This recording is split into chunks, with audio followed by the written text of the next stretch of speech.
ॐ भूर्भुवः स्वः तत्सवितुर्वरेण्यं भर्गो देवस्य धीमहि धियो यो नः प्रचोदयात्। ॐ चैतन्यं शाश्वतं शान्तं व्योमातीतं निरञ्जनं नादबिन्दुकलातीतं जीवन का उत्थान लक्ष्य बने महान। दिशा में पहला कदम है महान लक्ष्य की स्थापना। प्रत्येक महान पुरुष ने, चाहे वह वैज्ञानिक हो, संत हो या समाज सुधारक, अपने जीवन में ऊंचे विचारों को धारण कर जीवन को एक दिशा दी है।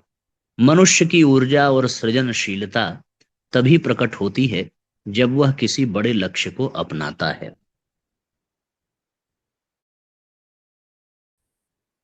भौतिक, मानसिक, नैतिक, सामाजिक या आध्यात्मिक किसी भी क्षेत्र में श्रेष्ठता प्राप्त करने के लिए उच्च आकांक्षा का होना आवश्यक है।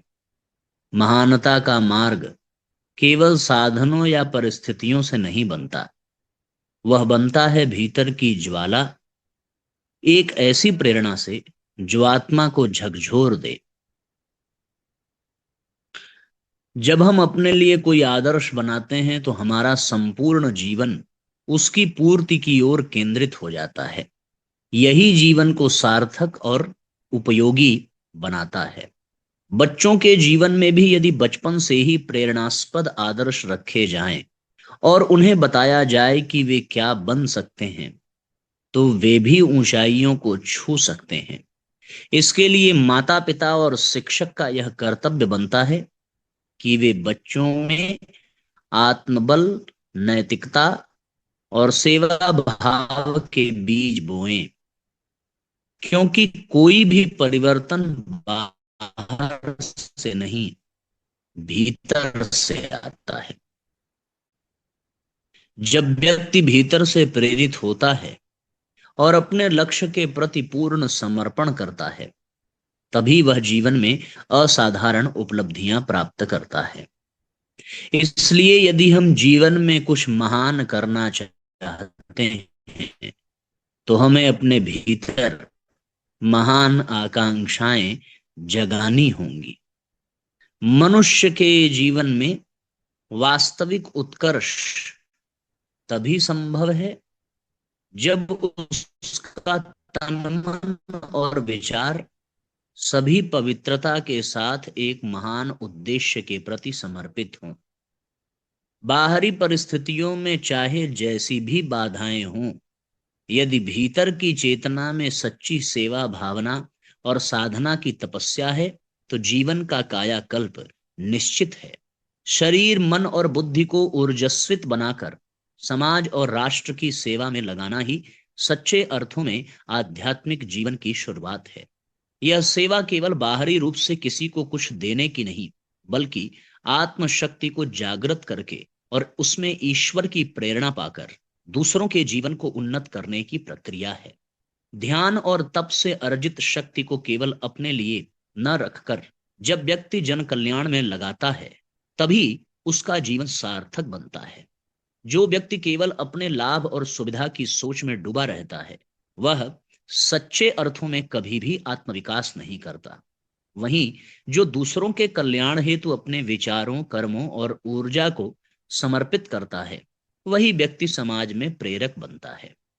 ऐसी महान प्रेरणा के लिए पहले अपने भीतर के दोषों को दूर करना पड़ता है। अहंकार, ईर्ष्या, आलस्य, क्रोध, लोभ है। जब अंतःकरण निर्मल होता है, तभी विवेक जागृत होता है और व्यक्ति सही दिशा में कार्य करने, जीवन को साधना और सेवा का माध्यम बनाकर लोक मंगल के यज्ञ में स्वयं को अर्पित किया। उनका जीवन इस बात का उदाहरण है कि यदि मनुष्य स्वयं को परिष्कृत कर ले, तो वह समाज और विश्व को नई दिशा दे सकता है।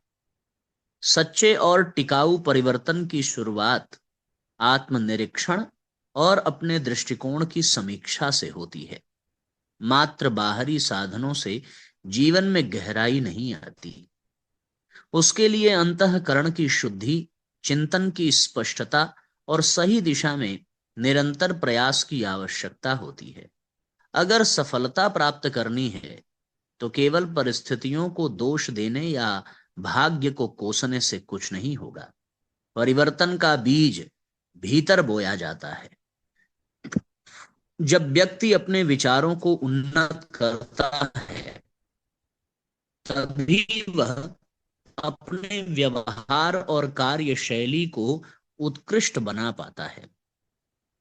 जब तक व्यक्ति मन में छिपे स्वार्थ, लोभ, ईर्ष्या, मोह आदि को नहीं त्यागता, तब तक जीवन में वास्तविक प्रगति संभव नहीं। आत्म विकास का मार्ग भीतर की सफाई से होकर जाता है। जिनका चित्त निर्मल होता है, वे ही समाज को दिशा देने की क्षमता रखते हैं। युवाओं को चाहिए कि वे अपने जीवन के लक्ष्य को स्पष्ट करें। यदि वे अपनी ऊर्जा को सही दिशा में लगाएं, साधना, सेवा और संयम के पथ पर अग्रसर हों, तो वे न केवल स्वयं का भविष्य बदल सकते हैं, बल्कि राष्ट्र और विश्व को भी नई दिशा दे सकते हैं। सामूहिक और सामाजिक परिवर्तन की नींव व्यक्ति के आत्म स्वयं को सुधारने का बीड़ा प्रेरक शक्ति बनता है। इसलिए हमें चाहिए कि हम अपने विचारों, व्यवहार और जीवन शैली की समीक्षा करें और संकल्प लें कि हम जीवन को ऊंचे आदर्शों के अनुरूप बनाएंगे। यही जीवन का सच्चा कायाकल्प है। वास्तव में साथियों, जीवन का लक्ष्य निर्धारित हो और जीवन श्रेष्ठता की ओर बढ़े। हम में से बहुत लोगों के जीवन का कोई लक्ष्य नहीं है।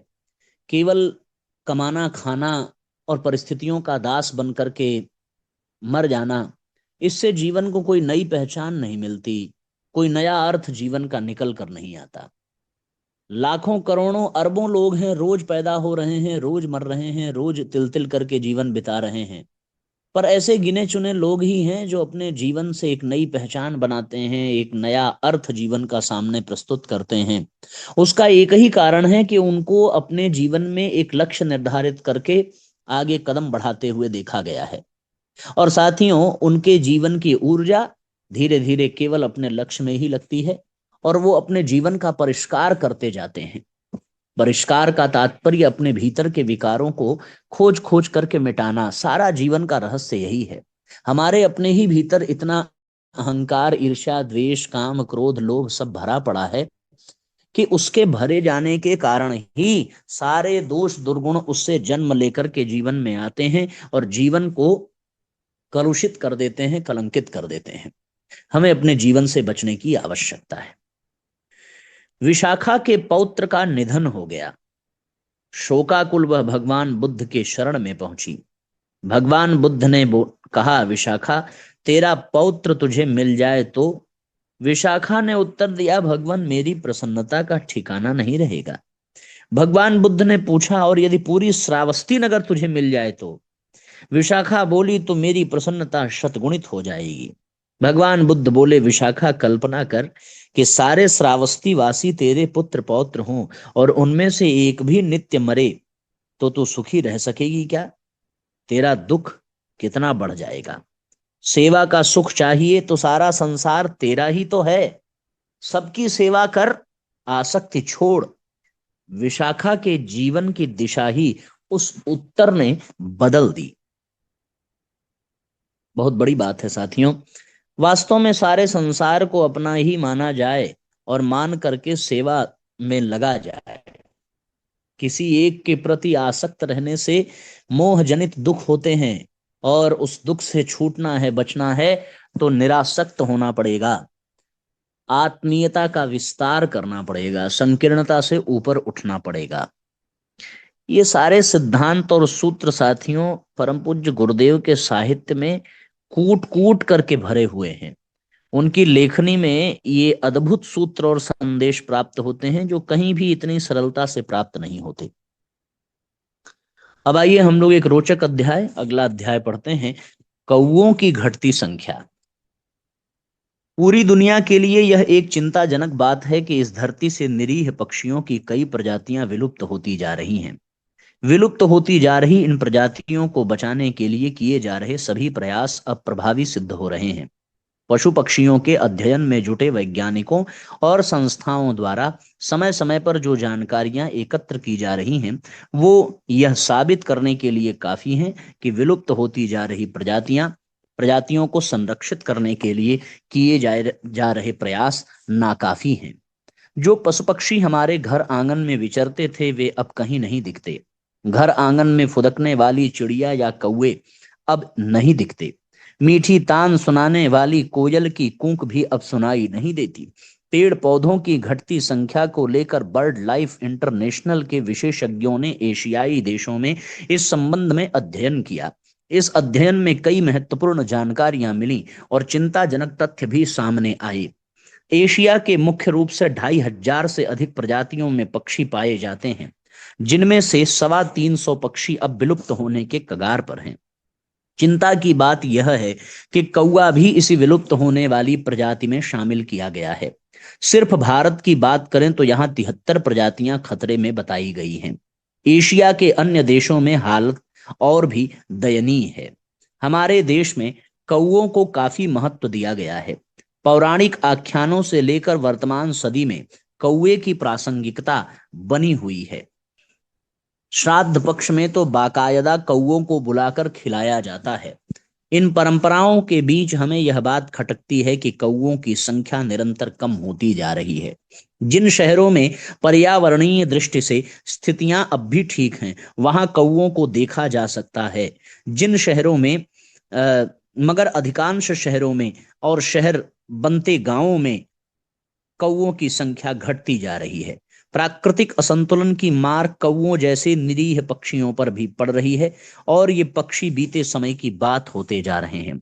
अब बच्चों को कौवे की कविता पढ़ाने से पहले खुद को इस बात के लिए तैयार करना पड़ता है कि अगर बच्चे कौवे को देखने की जिद करने लगें तो उन्हें क्या जवाब दिया जाएगा। जब उन्हें हम कौवा दिखा नहीं सकते हैं तो हमें क्या हक है कि हम उन्हें कौवे की कविता सिखाएं। जिसकी रक्षा हम न कर सके, उसके किस्से कहानियां बच्चों को याद कराने के लिए मजबूर करते वक्त हमें आत्मग्लानि होती है। श्राद्ध पक्ष में कौओं को आवाज तो दी जाती है, मगर यह जानते हुए कि कौवे हैं ही नहीं तो आएंगे कैसे। कमोबेश यह स्थिति कौओं की ही नहीं, हर उस पक्षी की है जो निरीह है, सरल है और जिसका प्राकृतिक संतुलन बनाए रखने में अहम योगदान है। विकास की इस परिभाषा में विनाश की आहट भी समाहित है। प्रकृति में प्रतिदिन घुलते जहर से न सिर्फ पेड़ पौधे बल्कि जीव जंतु और मनुष्य भी स्वच्छ वायु के लिए त्रस्त होते जा रहे हैं। कौवा गंदगी को साफ करने वाला पक्षी है, मगर ऐसे पक्षी को ही समाप्त करने वाला बनता जा रहा है। कौओं की घटती संख्या हमारे लिए ही नहीं, पूरी दुनिया के लिए चिंता का विषय बन गया है। श्रेष्ठता में आगे कौवा कोडेंटा संघ के वर्ग एब्सकेगम पैसेरीफॉर्मिस में आता है। सामान्यतः हमारे देश में इसकी 2 प्रजातियां पाई जाती हैं। घरों के आसपास दिखने वाला देशी कौवा होता है, जिसे कोवर्स स्प्लेंडेंस कहा जाता है। जंगली कौवे को कोवर्स मैक्रोरी हकोज कहते हैं। जंगली कौवा पूरी तरह काला होता है, देशी कौवा धूसर रंग का होता है। भगवान कृष्ण के हाथ से माखन रोटी छीन ले जाने वाले जिस कौवे का जिक्र किया गया, वह काग देशी कौवा है। वैसे दुनिया में कौओं की 100 से अधिक प्रजातियां पाई जाती हैं। कौवा घोंसला पेड़ों पर बनाता है और अप्रैल से जून के मध्य अंडे देता है। पौराणिक कथाओं में तो कौवे को अमरता प्रदान की गई है, मगर पक्षी वैज्ञानिकों के अनुसार कौवे की औसत उम्र 69 वर्ष होती है। इसकी लंबी चोंच, पंख एवं पैर होते हैं। इनकी सहायता से कौवे को भोजन, उड़ान एवं पकड़ में सहयोग मिलता है। कौवे का आकार सामान्यतः 32 से 42 सेंटीमीटर होता है, मगर देशी कौवे छोटे होते हैं। और जंगली कौवे का आकार बड़ा देखा गया है। सामूहिकता, एकजुटता और सतर्कता में कौवे को अन्य पक्षियों से आगे पाया जाता है। चालाक और स्वच्छता पसंद कौवे को प्रायः धूर्तता के लिए जाना जाता है, मगर वे चतुर और चपल भी होते हैं। यह बात अलग है कि कोयल इनकी चालाकी को धक्का बताते हुए धोखा बताते हुए अपने अंडों की रक्षा कौवे से करवाने में सफल रहती है। कौवे को स्वच्छता पसंद भी कहा जाता है। शहरों में बढ़ती अस्वच्छता के लिए कौवों की घटती संख्या को भी जिम्मेदार समझा जाता है। कौवे जहां होते हैं वहां वे गंदगी को समाप्त करने में सहायक बन जाते हैं। कीड़े टिड्डियों को ये चट कर जाते हैं। खेतों की जुताई करते समय अक्सर कौवे चौकस रहते हैं। इनकी निगाह उन कीड़ों पर रहती है जो जुताई के समय जमीन से बाहर निकलते हैं। प्रायः यही कौवे खड़ी फसल के लिए नुकसानदायक होते हैं और खेतों में खड़ी फसल के बीच पक्षियों को मानव का भ्रम कराने के लिए जो आकृति खड़ी की जाती है उसे स्थानीय भाषा में काग भगौड़ा भी कहा जाता है। अन्य पक्षियों में अंडे एवं छोटे चूजों के लिए कौवे हानिकारक होते हैं, मगर अपनी कौम के लिए काफी सक्रिय होते हैं। जब कोई कौवा संकट में होता है तो यह कांव कांव की आवाज निकालकर सभी को इकट्ठा कर लेता है। यह शोर काफी कर्कश होता है। कौवे को अक्सर एक आंख से देखते हुए पाते हैं, जबकि वह ऐसा करते हुए अपनी बुद्धिमानी को दर्शाता है। उसकी बुद्धिमानी के किस्से तो भारतीय पौराणिक कथाओं में खूब चलते हैं। रामायण में काक भुषुंडी की जो भूमिका है वह किसी समझदार और विद्वान पात्र से कम नहीं है। यहाँ तक कि यह पात्र रक्षा में भी आगे बताया गया है। महाभारत और पंचतंत्र की कथा में भी कौवा उपस्थित है। श्राद्ध पक्ष में कौवों को बाकायदा आमंत्रित किया जाता है और उन्हें खीर पूड़ी खिलाई जाती है। ऐसा समझा जाता है कि कौवे के माध्यम से ही पितरों को भोजन पहुंचता है। घर की मुंडेर पर कौवे का बैठना यह संकेत देता है कि यह किसी के आगमन की सूचना है। इसे भय और अनिष्ट के रूप में मानते हुए गलत जानकारी देकर बला टालने की कोशिश की जाती है।